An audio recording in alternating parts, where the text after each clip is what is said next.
jecel lahay halkan inaan idinku soo gudbino warbixin kooban maadaama waqtigu nagu koobnaa oo la xidhiidha guddiga shuruucda garsoorka iyo arrimaha xuquuqul insaanka guddigan iyagoo ka duulaya lifaaqa heeroosaadka golaha guurtida iyo ajandaha kala fadhiga 4 qodobkiisa 6 faqradiisa 3 waxaan halkan idinku soo gudbinaynaa warbixin kooban oo la xidhiidha howlaha ay waaxda garsoorku u hayso qaranka iyo hay'adaha kale ee la xidhiidha cadaaladda maadaama ay guddigani golaha uga wakiil tahay howlaha iyaga guud ahaan howlaha garsoorku waxay u socdaan si caadi ah waxaanayse cabasho ka jirtaa oo keliya shuruucda iyo dhinaca shuruucda iyadoo shuruucda sida haddeer mudanihii ka horreeyay u taabtay ay u badan yihiin shuruuc gabowday oo aan xilligeedii la socon oo ganaaxyada iyo waxyaabaha ay tilmaamayaan ay aad u kooban yihiin waxa kale oo cabashada ugu weyn ee dhinaca garsoorka iyo cadaaladda ka jirta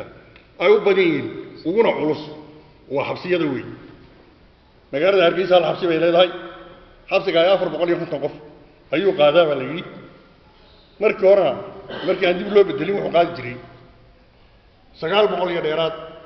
dib markii loo dhisay waxa la yiraahdaa 450 buu isku soo ururay qaybtii dumarka ma leh tii carruurta ma leh kii dadka dhimarka wuxuu qabaa koox isbitaalada ku jira mooyaane ma leh dhibta ugu weyn ee dhinaca ka jirtay waa xabsiyada dalka oo aad u kooban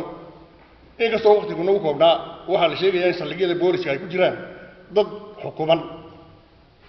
way dhici karto in meel fog inta laga soo xidhay aan loo heli karin cunto iyo meel laga siiyo arrinta markaan aad ugu hurgalay cabashada waxa ka siman maxkamadaha iyo xabsiyadu way ka siman yihiin in dhibaato xabsi la'aaneed dalka ka jirto oo arrinta qura ee ugu muhiimsan ay tahay sidaa awgeed waxa guddigu talo ku soo jeedinaya in muhiimadda koowaad ee dalka la siiyo arrimaha xabsiyada oo dhibaato aad iyo aad u culus oo aan indhaha laga qarsanay ka jirto inkastoo toogatahay ku rogmadaaba la yidhi wax badan oo hawlaha laga qabtay jirto siiba xagga garsoorka gudoomiyaha maxkamadda sare intii uu joogay wax badan buu ka bedelay xagga tayada xagga aqoonta xagga gaadiidka iyo xagga maxkamadaha dhismahoodaba aad iyo runtii aad iyo aad ugu amaanaya wassalaamu calaykum waraxmatullaahi inta ayaan jecelahay inaan ku soo koobno warbixinteeda